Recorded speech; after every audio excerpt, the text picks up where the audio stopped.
नमस्कार, श्री स्वामी समर्थ. उत्कर्ष ज्योतिष चॅनलमध्ये आपल्या सगळ्यांचे स्वागत आहे. शंकराच्या पिंडीवर पुढील वस्तू वाहिल्या की वेगवेगळे लाभ संभवतात. मग त्या वस्तू कोणत्या जाणून घेऊया.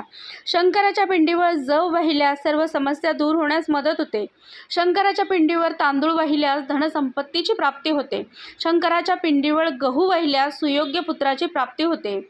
शंकराच्या पिंडीवर तीळ वाहिल्यास माणूस पापांपासून मुक्त होतो.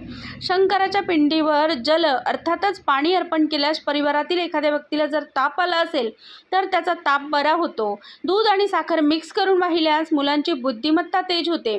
तेच उसाचा रस वाहिल्यास सांसारिक सुखांची प्राप्ती होते. गंगाजल अर्पण करत असाल तर तुम्हाला भौतिक सुखांची प्राप्ती होऊन सर्व सुख लाभतात. मध वाहत असाल तर मधुमेह किंवा टीबी यासारख्या आजारांपासून मुक्तता मिळते. पिंडीवर जर तूप वाहत असाल तर त्यापासून शारीरिक दुर्बलता कमी होऊन माणूस सुदृढ बनण्यास मदत